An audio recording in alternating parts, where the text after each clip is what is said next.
हम थोड़ी देर परमेश्वर के वचनों में जाएंगे। उसके लिए सबसे पहले हम खोलेंगे भजन संहिता, भजन संहिता 42 का 11। हे मेरे प्राण तू क्यों गिरा जाता है, तू अंदर ही अंदर क्यों व्याकुल है। परमेश्वर पर भरोसा रख, क्योंकि वह मेरे मुख की चमक और मेरा परमेश्वर है, मैं फिर उसका धन्यवाद करूंगा। आमीन। यहाँ जितने भी भाई बहन बैठे हैं, हम सबके अंदर प्राण है। अगर प्राण है तो हम जीवित हैं। जिन जिन के अंदर प्राण है वो एक बार प्रभु के नाम पे ऊंची आवाज में बोले हालेलुया, हालेलुया।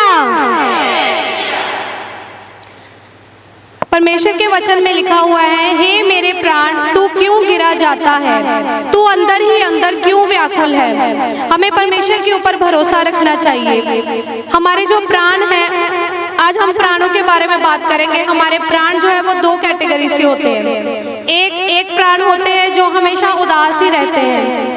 हम में कई ऐसे इंसान हैं जो हमेशा उदास ही रहते हैं, चाहे उनके जीवन में खुशी हो या ना हो, लेकिन वो उदास ही रहते हैं। और दूसरी कैटेगरी है जो जितनी भी मर्जी परेशानी आ जाए, जितना बड़ा संकट चाहे आ जाए, लेकिन वो परमेश्वर पे भरोसा रख के वो खुश रहते हैं, क्योंकि उनको विश्वास होता है कि परमेश्वर उनके जीवन में कार्य करेगा, परमेश्वर उनकी हर उदासी को दूर करेगा। उनको परमेश्वर पे विश्वास होता है। सबसे पहले हम जो फर्स्ट कैटेगरी है, जो उदास रहने वाले हैं, उनके बारे में देखेंगे। उनके बारे में उनसे कुछ भी पूछ लो, चाहे उनसे कोई भी बात कर लो, उनसे पूछो आप कैसे हो, तो वो बड़े लो साउंड में बोलेंगे ठीक है। अगर उनसे पूछो क्या हुआ, पता नहीं, मतलब वो हर टाइम, उनको पता भी नहीं होता कि वो किस वजह से उदास है, लेकिन वो हर टाइम उदास ही रहते हैं, क्योंकि उनको परमेश्वर पे भरोसा ही नहीं है। उनका विश्वास जो है, वो प्रभु को अपना परमेश्वर तो मानते हैं, लेकिन उनको परमेश्वर पे विश्वास नहीं होता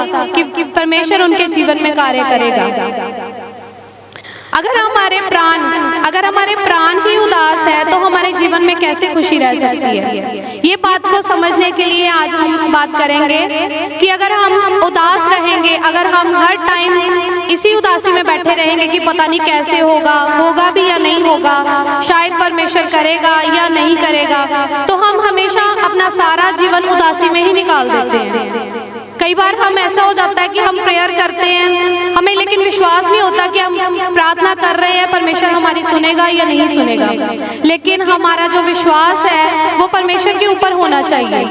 अगर हम विश्वास करेंगे तो ही परमेश्वर हमारी दुआ को सुनता है, लेकिन अगर हम विश्वास ही नहीं करते, सिर्फ मुंह से प्रार्थना करते हैं कि परमेश्वर ये कर दो वो कर दो, तो परमेश्वर भी ये देखता है कि ये इंसान को मेरे ऊपर कितना विश्वास है। सो इसलिए हमें परमेश्वर के ऊपर विश्वास करना चाहिए। परमेश्वर पे विश्वास करके हमें प्रार्थना भी करनी चाहिए, फिर ही हमारी प्रार्थना सुनी जाती है। क्योंकि जिंदगी में जो हालात आज हैं शायद वो कल नहीं रहेंगे, और जो कल है वो परसों नहीं रहेंगे। हमारे हालात बदलते हैं, लेकिन बदलते तब है जब हम परमेश्वर के ऊपर विश्वास करते हैं। इसीलिए हम सबको परमेश्वर के ऊपर विश्वास करना चाहिए। मतलब हमारी जितनी भी प्रार्थना है वो कबूल तभी होगी जब हम विश्वास से करेंगे, क्योंकि हमारे हालात बदलने वाला परमेश्वर हमारा जिंदा खुदा हमारा यीशु है। किस किस को विश्वास है कि परमेश्वर हमारे हालातों को बदल सकता है। हमें हमेशा खुश रहना है, चाहे कितनी भी मुसीबत आ जाए, चाहे जितना भी बड़ा कष्ट आ जाए, लेकिन विश्वास उस परमेश्वर के ऊपर होना चाहिए। अगर हमारा विश्वास उस परमेश्वर के ऊपर है तो हमारी उदासी, हमारा वो दुख परमेश्वर जरूर दूर करता है। और दूसरी कैटेगरी है जो खुश रहने वाले हैं। उनको कुछ भी पूछ लो, चाहे वो उदास हो, चाहे उनके जीवन में जितनी मर्जी परेशानी हो, अगर उनसे कुछ पूछ भी लो कि ये काम कैसा चल रहा है, मतलब आप ठीक हो, तो वो हमेशा उनका जवाब खुशी में यही होगा कि हाँ मैं ठीक हूँ, ये सब ठीक है। उनका आंसर यही होता है कि हाँ सब कुछ ठीक है, क्योंकि उनका विश्वास किस पे है, परमेश्वर पे, क्योंकि उनको भरोसा है कि परमेश्वर उनके हालात को बदलेगा। चाहे थोड़ा टाइम लग जाए, लेकिन परमेश्वर उनके हालातों को बदलेगा, क्योंकि वो उदास नहीं रहते। अगर वो उदास रहेंगे इसका मतलब वो विश्वास नहीं कर रहे, वो हमेशा खुश रहते हैं, परमेश्वर के ऊपर विश्वास करते हैं। इसी वचनों के आधार पे हम खोलेंगे लूका 12 का 20। परंतु परमेश्वर ने उसे कहा, हे मूर्ख, इसी रात तेरा प्राण तुझसे ले लिया जाएगा, तब जो कुछ तूने इकट्ठा किया है वह किसका होगा? ऐसा ही वह मनुष्य भी है जो अपने लिए धन बटोरता है, परंतु परमेश्वर की दृष्टि में धनी नहीं। ये वचनों में परमेश्वर बोल रहा है कि आप किसके लिए धन इकट्ठा कर रहे हो? आप अपनी संपत्ति, अपने बच्चों के लिए इतना सब कुछ इकट्ठा कर रहे हैं। आज सब यही दौड़ में लगे हुए हैं कि ज्यादा से ज्यादा मेरे पास सब कुछ हो, जो दूसरों के पास है वो मेरे पास भी हो।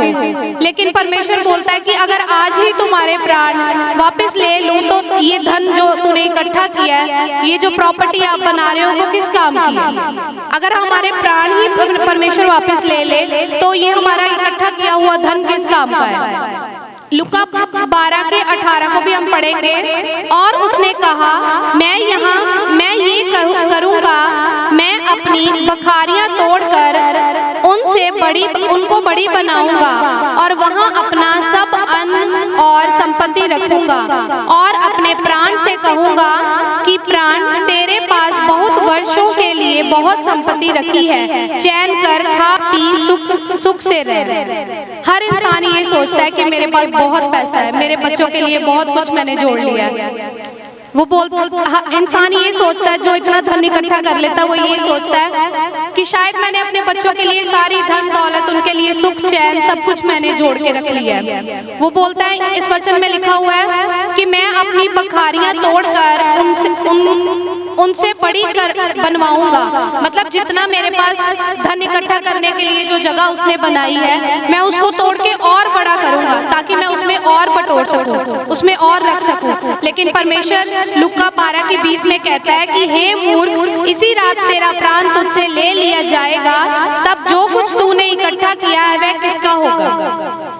इसलिए आज हमें क्या करना है? आज हमें सिर्फ परमेश्वर पे विश्वास करना है कि परमेश्वर हमारी रोज की जिंदगी, हमारी रोज की जरूरतें जो है परमेश्वर उसे पूरा करे। हमें अपने फ्यूचर की टेंशन ये नहीं होनी चाहिए कि मैं कैसे करूंगा, कैसे होगा, मेरे बच्चों का क्या बनेगा। क्योंकि अगर हमारा विश्वास परमेश्वर पे है तो परमेश्वर सब कुछ करने की सामर्थ्य रखता है। किस किस को विश्वास है कि परमेश्वर सब कुछ करने की सामर्थ्य रखता है? परमेश्वर करता है, लेकिन सिर्फ हमारा विश्वास ही है जो हमें परमेश्वर के नाम से पीछे खींच लेता है और हम विश्वास में डोल जाते हैं। सिर्फ परमेश्वर पे विश्वास रखने वाले का जो प्राण है वही सुकून में रह सकता है। और अगर हमारे प्राण जो है वो चैन से रह सकेंगे, अगर हम खुश हैं, अगर हम बिना किसी परेशानी के अपनी जिंदगी को जी रहे हैं, तो ही हम लंबा जीवन जी पाएंगे और परमेश्वर पे विश्वास रख के हमारी सारी जरूरतों को परमेश्वर पूरा करेगा। किस किस को विश्वास है कि आज से ही हम खुश रहना सीखेंगे, परमेश्वर पे विश्वास रखेंगे कि जो भी जैसे भी हालात है, कोई बात नहीं, परमेश्वर हमारे हालातों को बदलेगा। आज नहीं तो कल, कल नहीं तो परसों, लेकिन परमेश्वर हमारे हालातों को बदलने वाला परमेश्वर है। अगर हम विश्वास करेंगे तो ही हमारे जो हालात है वो बदलेंगे। अगर हम मुंह से बोलते रहेंगे कि नहीं कोई बात नहीं, परमेश्वर कर देगा कर देगा कर देगा, लेकिन हमारा विश्वास परमेश्वर पे नहीं होगा तो परमेश्वर नहीं करेगा। परमेश्वर भी हमारे विश्वास को देख के हमारे लिए कार्य करता है। इसलिए हमें परमेश्वर पे विश्वास करके उसके आगे आराधना और उसके आगे प्रार्थना करनी चाहिए कि परमेश्वर हमारे जीवन की सारी जरूरतों को पूरा करे और परमेश्वर हमारे हर दुख कष्ट को दूर करे। आइए सब वर्शिप टीम को परमेश्वर के हाथ में सौंपते हैं और इस वचनों के थ्रू परमेश्वर हमारे साथ बात करे और परमेश्वर हमारे जीवन में आशीष और बरकत दे। सबको जय मसीह।